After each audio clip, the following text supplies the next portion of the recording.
perdió un ser querido, la pérdida de una mascota, y obviamente eso tiene un impacto social, tiene un impacto en la integración del paciente en lo emocional, en lo laboral, en lo escolar y en los niños.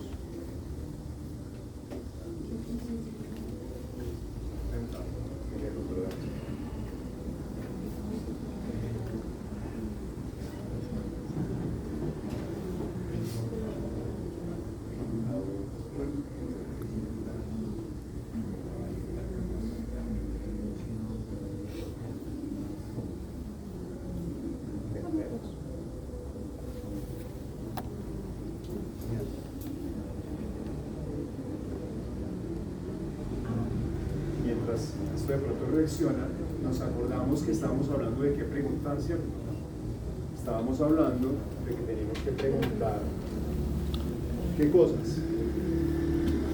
Que estábamos hablando de el motivo de consulta normal, como le preguntamos a un paciente de lentes de contacto, de pediatría, qué lo trae por acá, en qué podemos ayudarle. La enfermedad actual se entiende como la queja del paciente. Entonces te puede decir, no, lo que pasa es que tengo una prótesis hace 30 años, me molesta, tengo exceso de secreción, o estoy recién operado hace 3-4 meses, no me han puesto prótesis. Siempre vamos a preguntar la causa de la pérdida, ¿no? Siempre vamos a preguntar qué fue lo que le pasó. Lo que queremos saber es cuál es esa causa. ¿Fue traumática? ¿Fue congénita? ¿Es secundaria una patología? ¿Cierto? Entonces eso es lo que nosotros queremos anotar en la historia clínica. ¿Hace cuánto sufrió la pérdida? ¿Hace poco? ¿Hace mucho? Todo eso nos va haciendo un escenario ya del paciente. Recuerden que cada paciente que llega al consultorio de prótesis o de rehabilitación protésica ya es un escenario distinto y ya nos dice cómo vamos a ir abordando ese tema. El tipo de cirugía. Ya sabemos que en una enucleación pueden presentarse estos hallazgos clínicos, una tosis muy marcada, una tosis palpebral. Yo creo que les aumenté acá esta vez.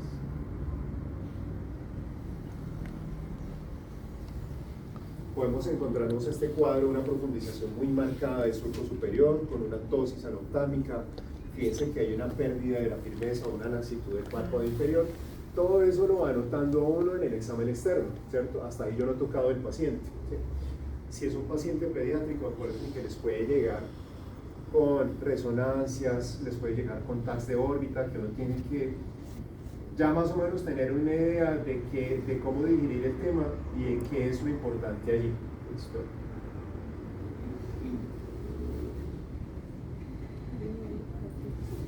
También acuérdense que era súper importante preguntarle al paciente cuáles son como sus esquemas de limpieza, cada cuánto se la quita, con qué la lava.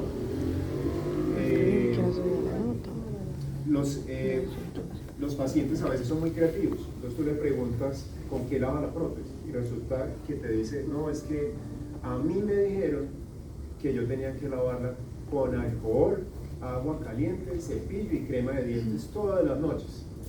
¿Cómo esperamos que esté esa prótesis? Tremendamente deteriorada, ¿cierto? Porque un dispositivo médico en una resina acrílica no va a soportar semejante trajín. El uso de medicamentos. No es raro que los pacientes en la farmacia les hayan mandado, vamos a utilizar el triconjugado, el escopetazo, 3 veces al día, pero no le dicen que eso hay que hacerlo por periodos cortos, que hay que hacerlo por periodos máximo de una semana. Revisión del historial, sobre todo en casos pediátricos, otros antecedentes, ojos secos sobre todo, consentimiento informado para todo. Ahí es donde cobra mucho sentido lo que hablábamos sobre teología de la noftalgia, sobre todo para todo tipo de casos. Estos son, ahí los estábamos anotando hace 8 días, de aquí cuáles me interesa mucho que recordemos. El de la tisis bulbi, que ya lo habíamos anotado la vez pasada, que es el Q110, que es tisis bulbi, y lo vamos a sacar a pantalla. Es súper importante, porque siempre los vamos a tener en cuenta. El otro, ¿cuál era? El de anoftalmia, que es ¿cuál? ¿Cuál es anoftalmia? Oigo voces tímidas por allá. U111. Otro que nos interesa mucho, ¿cuál será? Pues microftalmia congénita.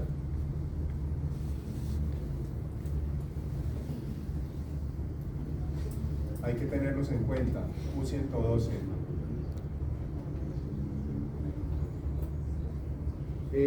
Presencia de ojo artificial, Z970. Muchos pacientes ya nos van a llegar siendo usuarios de prótesis. Z970. Se parece mucho al de presencia de lentes intraoculares. ¿Cuál es el de lentes intraoculares? Ustedes lo tuvieron que haber puesto alguna vez en sus historias clínicas. Ya les tuvo que haber llegado un paciente que le han hecho cirugía de catarata. ¿Listo? Trastornos de la órbita. Cuando encontramos un paciente que tiene, por ejemplo, este síndrome anoftálmico, ¿se acuerdan cuando hablábamos de síndrome anoftálmico? Esto describe un síndrome anoftálmico. La profundización del surco, la pérdida de volumen ocular, la profundización de esta área del surco superior, la ptosis, la pérdida de firmeza o la laxitud del párpado inferior, el acortamiento de los fondos de saco también se puede contar ahí. Entonces, cuando encontramos esos trastornos de la órbita, ahí también podemos mencionar el acortamiento de los fondos de saco. Cuando los fondos de saco, los párpados del paciente ya no son retentivos, uno coloca eso en el examen de la biomicroscopía y uno en la historia clínica lo puede colocar con el diagnóstico de H058, que son los otros trastornos de la órbita. ¿Sí? Otro que es común son las secuelas de traumatismo del ojo y de la órbita, el P904. Sí, P904.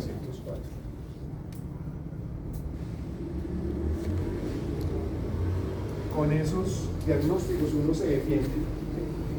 Con esos diagnósticos uno se defiende. Para la consulta de prótesis ocular. Acuérdense que hay casos que rehabilitamos con lentes de contacto protésicos, entonces ahí funcionan mucho el de otras opacidades o cicatrices de la córnea. Y el S051 también, es que hay varios. Estos son como los más comunes, los de arriba. ¿Sí? La contusión, sí, también te pega ahí. S051. Y esa sale como de una guía que hicimos para adaptadores, porque claro, uno no sabe los códigos de estas cosas, pero súper importante que lo tengamos en cuenta. Súper importante. Ya habíamos pasado acá y yo les había contado lo siguiente, que esto es como lo que uno mira ya en el examen cuando uno ya va a enfrentarse con el paciente. En el examen externo ya les conté, ¿sí o no? El estado de la prótesis, ¿qué podría uno hacer con...? Básicamente la prótesis uno la trata como un dispositivo médico. Si miramos unas gafas, si miramos unos lentes de contacto en la lámpara de hendidura, uno mira cómo está la superficie, si está rayado, si está deteriorado. En el uso de conformador, uno describe cavidad anoftálmica con conformador, sin conformador, porque ya para nosotros una cavidad anoftálmica que lleve mucho tiempo sin conformador o sin prótesis, ya es un indicativo de que tenemos que revisar muy bien la profundidad de los fondos de saco, puede que esté afectada. La presencia de secreción, eso puede estar relacionado con el uso de una prótesis en malas condiciones, por ejemplo. El estado de los fondos de saco son amplios, son profundos, hay una retracción moderada, hay una retracción severa. ¿Qué pasa si hay una retracción severa de los fondos de saco? ¿Qué es lo que se pierde? La capacidad de retención, ¿cierto? Capacidad retentiva. Entonces así mismo lo escribe uno en la historia clínica. Pérdida de la profundidad de los fondos de saco o pérdida de la capacidad retentiva. Hay pacientes que el motivo de consulta va a ser, doctor, lo que pasa es que hace 3 meses ya la prótesis no me encaja, se me sale sola. Se me sale sola, me tengo que poner un microporo o algo porque se me sale. Ya de una vez ustedes están pensando en que el paciente perdió la profundidad de los fondos de saco. Seguramente tiene una prótesis hace mucho tiempo, tiene un proceso inflamatorio que no ha sido manejado. Adherencias conjuntivales. ¿Cómo se llaman las adherencias conjuntivales? Cuando hay tisis bulb, por ejemplo, se puede aparecer esa adherencia de la conjuntiva tarsal a la vulvar y eso nos va a afectar la retención de la prótesis ocular y también se puede presentar en pacientes anoftálmicos. Si hay suturas, el estado del implante que ya lo vamos a mirar, la movilidad, ya ahorita les voy a explicar por qué es importante revisar que el paciente con la prótesis ocular tenga una oclusión completa. Pero ya haciendo la monería de la oclusión completa, ya uno más o menos se va imaginando por qué es importante.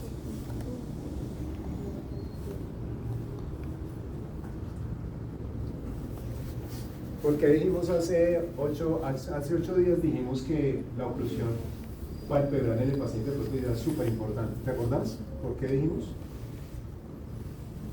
¿Quién se acuerda? No, yo creo que no se acuerda. Pero ¿quién sí se acuerda porque hablamos de la oclusión palpebral? Tiene mucho que ver con la calidad de la lubricación, ya les voy a decir. Entonces fíjense que esto siempre se los muestra. A veces la lágrima es maravillosa y cuando estamos viendo al paciente face to face, la prótesis se ve como brillosita y uno dice, debe estar buenísimo. Y entonces, pacientes, ¿y cuánto la tiene? No, hace 23 años. Y uno dice, uy, no, eso no puede ser real. Ya uno se acerca a la lámpara hendidora y empieza a ver estas especímenes.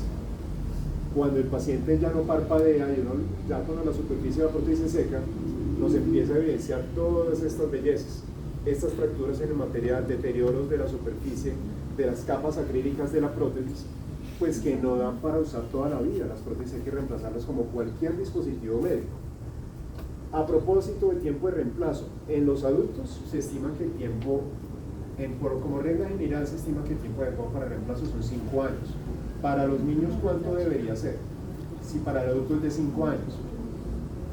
Esa respuesta ya la pueden dar ustedes, porque ya la hemos revisado. Cada año. ¿Quién dice algo diferente en un niño? Un menor de 8 años. 2 años. Ya tenemos elementos para responder esa pregunta. Digan cualquier número. ¿Cada año solamente? ¿Cada 6 meses? Sí. Lo que pasa es que, ¿sabes cuál es la respuesta mejor ahí? Es que depende. Depende del estado de la cavidad y depende del momento de rehabilitación en que se encuentre el paciente. Si es un paciente que estamos trabajando con expansores, eso es cada mes. Si ya tiene su primera prótesis, seguramente se le hará un cambio al año. Si es un niño mayor de 10 años, ya la frecuencia disminuye, ¿cierto? Es un depende de la etapa de rehabilitación en la que se encuentre el paciente. Puede ser desde cada mes hasta cada año, cada 2 años, en un niño. Por eso es importante, es que uno termina viendo a esos pacientes y se le vuelven ya prácticamente no se vuelve familia de ellos, porque los empieza a ver cada mes.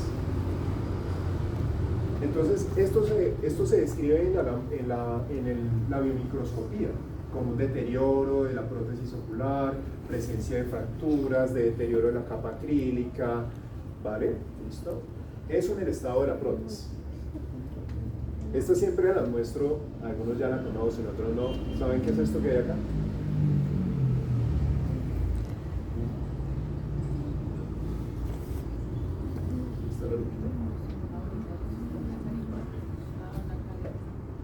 ¿Está fácil de adivinar o no? Resulta que a esta paciente venía haciendo mucho rato y hubo un momento donde empezó a presentar esto.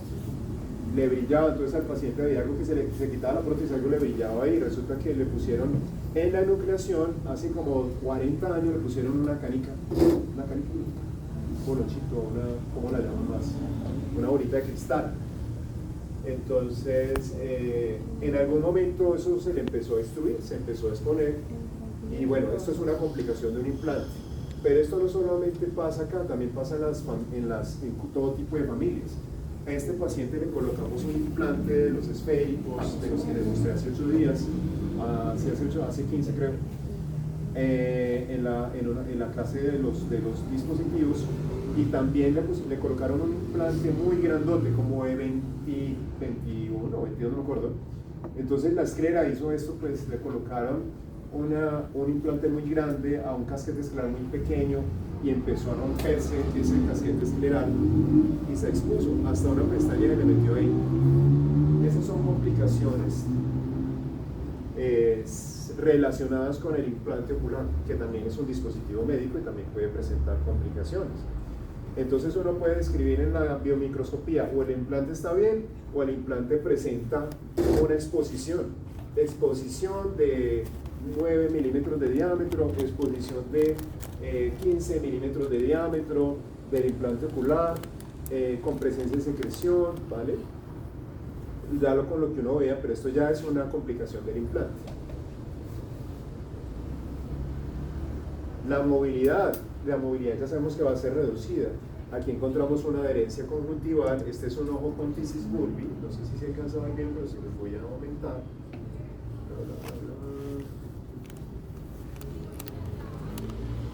Resulta que este es un paciente, lo vi hace mucho rato y no lo volví a ver. El paciente se decepcionó un poco, ya les cuento por qué. 30 y algo, estaba en sus 30 hoy. Era de ojos como clarongos, era como de ojos, no, eran un poco más, pero eran como verdosos, los tuyos son un poquito grisáceos, pero eran como ese que llaman Hasi, que es verde como con miel, y había tenido un accidente de moto, se golpeó su ojo y le quedó el tisis bulbi, pero no se hizo nada como en 10 años. Cuando fue a la consulta conmigo, resulta que como no había tenido ningún dispositivo provisional, me hizo a veces simpléfono, adherencia de la conjuntiva vulvar del ojo en tisis con la conjuntiva tarsal. Entonces es súper importante examinar, no súper bien, si sea contrasinguinador, hacer que mire para arriba, hacer que mire para abajo, para los lados, y buscar adherencias, tenga prótesis o no tenga prótesis, tenga tisis o no tenga tisis, porque uno se puede encontrar estas adherencias y cuando uno quiere hacer pruebas, pues ahí no va a hacer retención. Un problema. Y el otro problema es que si uno quiere poner materiales de impresión, siliconas, como la que le hacen a uno los modelos dentales, esas siliconas se empieza a meter por esas adherencias y cuando se solidifica, pues entonces ya no se puede sacar, queda atrapada. Es un problema en macho porque a veces toca llevar al paciente a quirófano para romper eso, o uno tiene que lidiar con eso simplemente por no haber observado antes de tomar la impresión o hacer los modelos de impresión.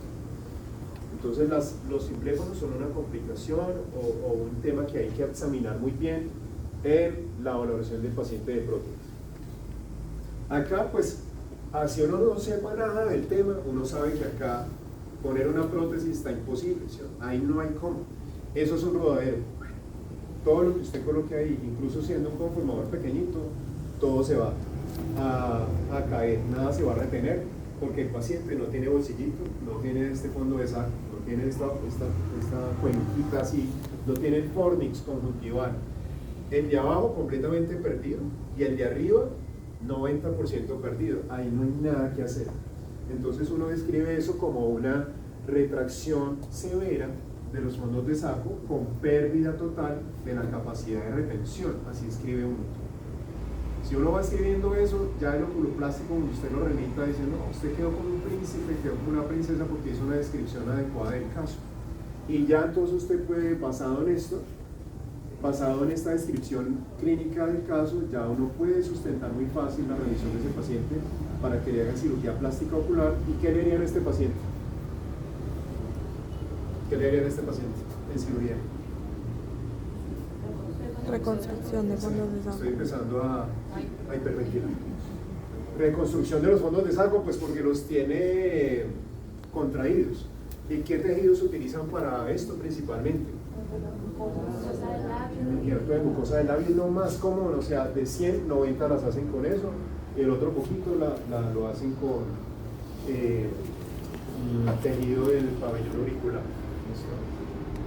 La idea es que estamos relacionando todo con lo que vamos avanzando, no son temas separados, todo va relacionado. El tema de la oclusión.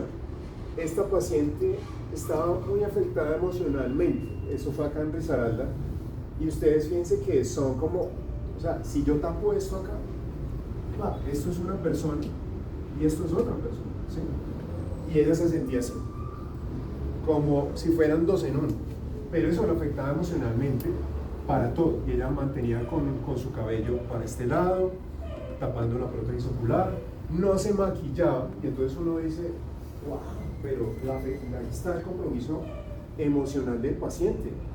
No tiene oclusión palpebral, entonces ¿de qué creen que se quejaba esta paciente? ¿Cuál creen que era la queja principal de este paciente?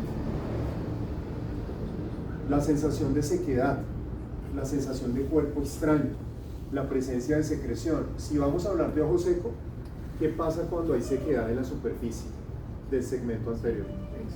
Hay inflamación, ¿sí o no? Sí o sí, eso es el ojo seco.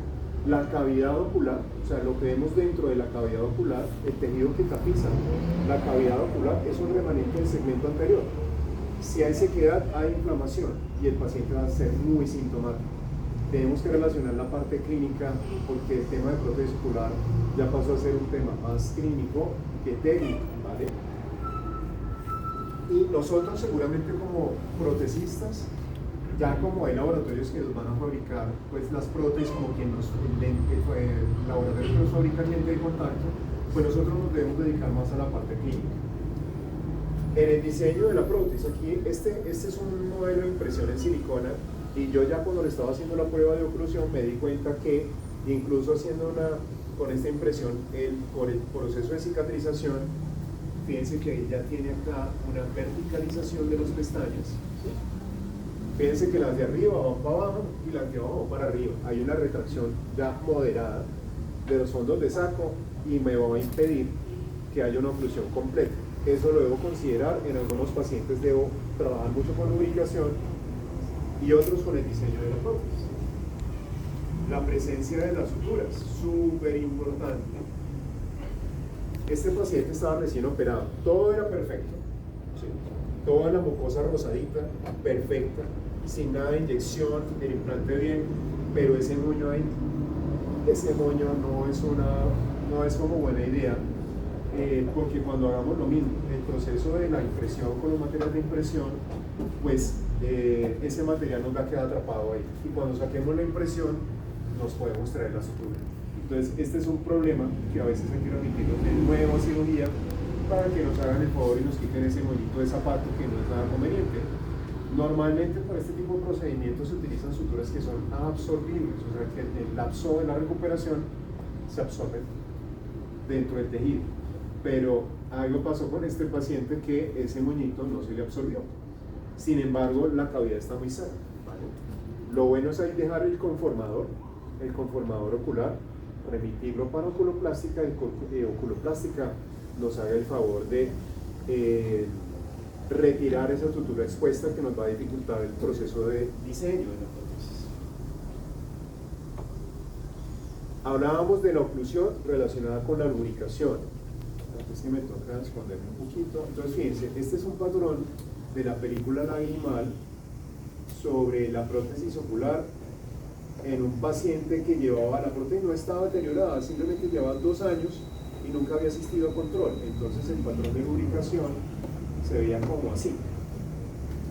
O sea, fíjense que aquí ya estamos incorporando el uso de tinciones vitales para los pacientes de prótesis. Eso a nadie pues se le había ocurrido, pero resulta que es un dispositivo médico en un entorno anatómico que hace una interacción. ¿Se fijaron? Voy a ponerlo aquí un poquito más grande.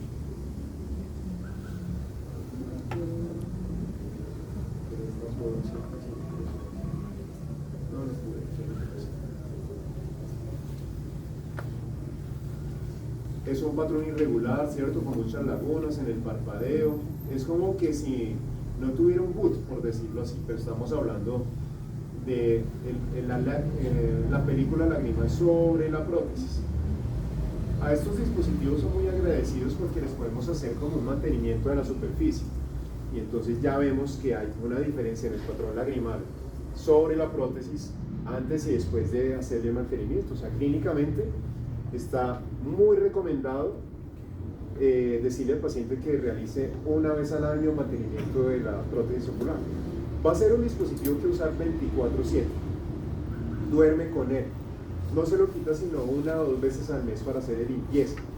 Entonces, obviamente que la superficie va a tener cierto grado de desgaste, de deterioro.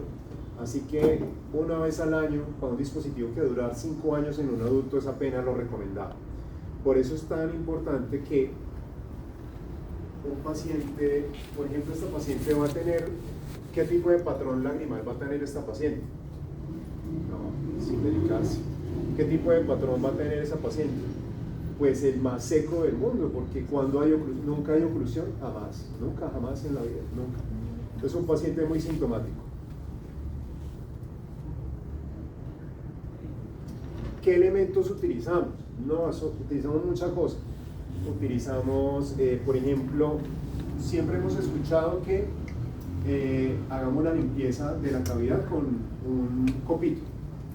Eso yo me di cuenta que era muy traumático, coger al paciente y coger con el copito y por ahí buscarle la secreción. Ha sido mucho mejor hacer irrigación de la cavidad con suerito fisiológico que conseguimos en cualquier farmacia. Recostamos al paciente, le mandamos un chorrito y por irrigación, o sea, se va llenando la cavidad, por llenado nos va sacando la secreción. ¿Sí? Obviamente lo tenemos con cuidado, inclinamos un poquitico al paciente, le ponemos su gasita acá para no hacerle un desastre. Chupitas, hay que tener siempre chupitas, hay que tener conformadores, hay que tener anestesia tópica, hay que tener jeringas porque ahorita les muestro, cuando tomamos los modelos de impresión los hacemos con jeringas de 10 ml o con las mismas pistolas. Ustedes han visto que se hacen las impresiones para orejas, para nariz, para manos, para dedos, se utiliza también así. ¿Quién vio los Oscars anoche? Un pedacito. ¿Quién ha visto Frankenstein? La película. Nadie, se la recomiendo. ¿Alguien la ha visto? ¿Te la viste? Bueno, el trabajo que hicieron los artistas, los protecistas artísticos para ese personaje fue tremendo, tremendo. Y todo se hace con técnicas de diseño de anaplastología o de prótesis ocular. Todo lo que le hicieron al personaje de Frankenstein. Y para eso utilizan siliconas de impresión como las que utilizamos de este tipo. Hay unas siliconas que son de uso médico y otras que son más de uso artístico, pero tienen la misma finalidad, que es copiar alguna parte del cuerpo. Se utilizan materiales de impresión, hay muchos, pero normalmente utilizamos materiales de impresión que sean compatibles con la cavidad ocular, materiales muy suaves, materiales siliconados, siliconas para impresión. ¿Sí? Utilizamos paletas de color, ahorita no se las mostré aquella vez, y utilizamos, por supuesto, ¿se acuerdan para qué son las cubetas de impresión? Las cubetas, estas, que las que yo les trajeron como rosaditas. No, pero tiene la misma función, les recuerdo, tiene la misma función de las cubetas cuando las ponemos en la cavidad oral para tomar impresión de la cavidad oral, que es contener el material de impresión mientras se solidifica la silicona y nos saca el modelo anatómico, ¿cierto? Acuérdense que esas cubetas vienen derechas e izquierdas y vienen de 2 tamaños o 3 tamaños. ¿Sí? La cámara fotográfica, súper importante. Llega un pacientico con el color aquí como, Pablo, ¿quién más tiene ojos claros? Tú tienes ojos claritos, ¿quién más tiene ojos claros? ¿Quién más es así como ojitos claros? ¿Tú qué color tienes? Pero son muy parecidos, un poquito parecidos. Tienes un estroma verde, el collarete un poquito como miel, el limbo es gris. Bueno,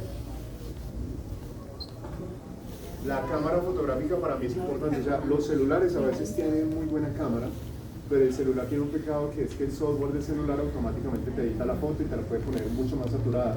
Entonces, cuando uno compara el color real del paciente con la foto, por ejemplo, tuya, y uno dice, wow, esto como que está muy diferente, un poquito diferente. Entonces, si uno manda esa foto, pues ya la prótesis puede cambiar, ¿cierto? Con las cámaras es como un poquito más real. El proceso como en el que uno toma las medidas del paciente es como que uno obviamente utiliza la anestesia tópica y le coloca 1 o 2 goticas en la cavidad oftálmica o en el ojo con tisis, si uno ve que hay posibilidades de tomar la impresión sobre el ojito con tisis. O sea, sí se pueden tomar impresiones sobre ojos quísticos o ojos en tisis, sí se puede. Hay que previamente hacer como una prueba de tolerancia, que es como cuando uno hace una prueba de lentes de contacto rígido, que tú se lo mides al paciente y le dices, ¿qué siente? Lo mismo, pero se hace con unas, hagan de cuenta que son las bases esclerales que les mostré, que son como lentes esclerales, que son blancos completamente, que se colocan sobre el ojo quístico, sobre el ojo en tisis, para ver el paciente si siente o no siente, ¿cierto? Obviamente esa prueba de tolerancia en ojos con tisis bulbe se hace sin anestesia, pero listo, ya superó la prueba y este es un paciente que ya no tiene su ojito, es un paciente viscerado, se pone la anestesia tópica. Luego se coloca la cubeta, si es ojo derecho, se coloca la derecha e izquierda, es un error muy común, pero hay derechas e izquierdas, listo, se ubica la cubeta. Es un video muy retro, es unas fotitos muy retro, pero me sirven mucho. Uno puede preparar el material, uno puede utilizar espátulas plásticas, espátulas metálicas. Lo que se hace es que se prepara el material de impresión. ese material de impresión se puede incorporar dentro de una cubeta de 10 ml, de todas las grandes rasgos, o se pueden utilizar estas pistolas que son pistolas dispensadoras de silicona, porque ya vienen los tubitos así. Esta silicona que estoy mostrando acá es una silicona que venía en tubitos separados. Sí, que venía en tubitos separados. Entonces uno le tocaba chinomático poner uno y poner del otro, mezclarlos, prepararlos e incorporarlos. Y aquí esto tiene como unos aplicadores. Yo sigo usando esta misma silicona, pero con el sistema de que yo lo incorporo ahí en la jeringuita para poder hacer la impresión. Una cavidad ocular con implante más o menos está alrededor de los 3-4 centímetros cúbicos de volumen. Entonces ya uno más o menos sabe que eso es lo que tiene que preparar. Todos los materiales de impresión, es súper importante, vienen con este formato de dos componentes, una base y un catalizador. Estas también, ¿sí? Son como presentaciones diferentes, pero las dos son siliconas livianas, que son principalmente un material que se llama polivinil siloxano, para el ahorcado, polivinil siloxano, y uno las mezcla y con eso hace las impresiones. Tienen una gran ventaja los materiales de impresión que son siliconas. Uno, que son de rápida acción, es decir, que una vez tú las aplicas con consistencia de crema, las aplicas en el paciente, pasan 3 minutos y ya está solidificado. La otra ventaja es que estos materiales de impresión que uno utiliza tienen lo que llamamos en técnica estabilidad dimensional. Hay otros materiales que no. Esta silicona, si tú tomas el molde del paciente hoy, ese molde se mantiene en tamaño, en espesor, en peso, en densidad, se mantiene a lo largo del tiempo. Pero hay otros materiales como el alginato, que se utilizaba hace mucho tiempo, que hay que mezclar un poquito que se mezcla con agua, pero si tú tomas la impresión hoy, cuando pierde agua, a los 20 minutos ya está diferente, entonces no lo utilizamos para rehabilitación protésica. Se utiliza mucho en dientes porque toman la impresión e inmediatamente van a hacer como el proceso, ¿vale? Es importante que una de las características más importantes para los materiales de impresión es la estabilidad dimensional, ¿vale?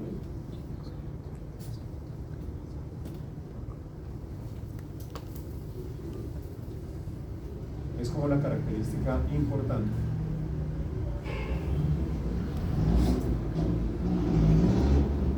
De los materiales de impresión. Es una característica importante, súper importante, que es lo que le permite, por ejemplo, yo trabajo en ciudades, yo por ejemplo trabajo en Cali o en Manizales, tomo unos modelos de impresión hoy, pero yo necesito procesarlos la próxima semana. Entonces necesito un material de impresión que me asegure que la impresión que tomé hoy se me va a mantener las mismas características físicas la próxima semana cuando la empecemos a procesar en el laboratorio.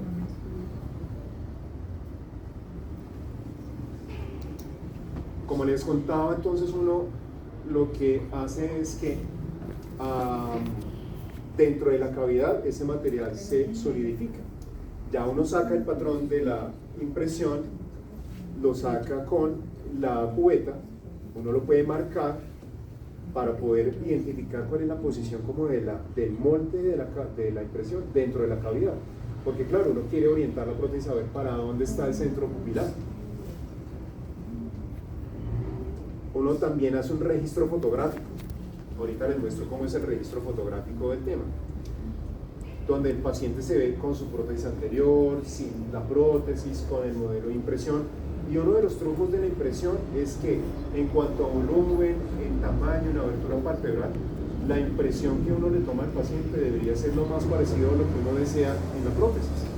Como cualquier dispositivo médico, hay una prescripción del dispositivo médico. Recuerden que nosotros por norma tenemos, según el decreto 1030 del 2007, existe una prescripción de los dispositivos médicos para la salud visual ocular, que está regulada para la optometría. Están los lentes de contacto, ayudas ópticas, lentes oftálmicos y prótesis oculares. Las prótesis oculares ya son un dispositivo médico.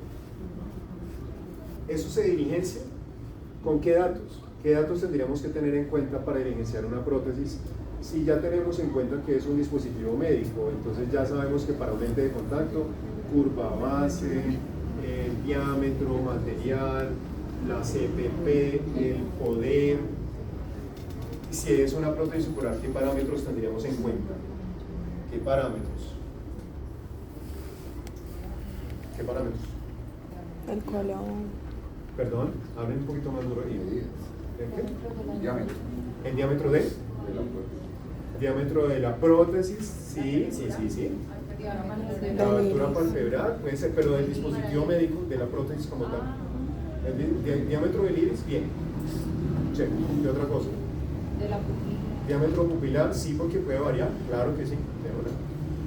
Lo más normal es que utilicemos 3 milímetros, pero claro, hay pacientes de más y pacientes de menos. ¿Qué otro parámetro? Pupila y diámetro de iris.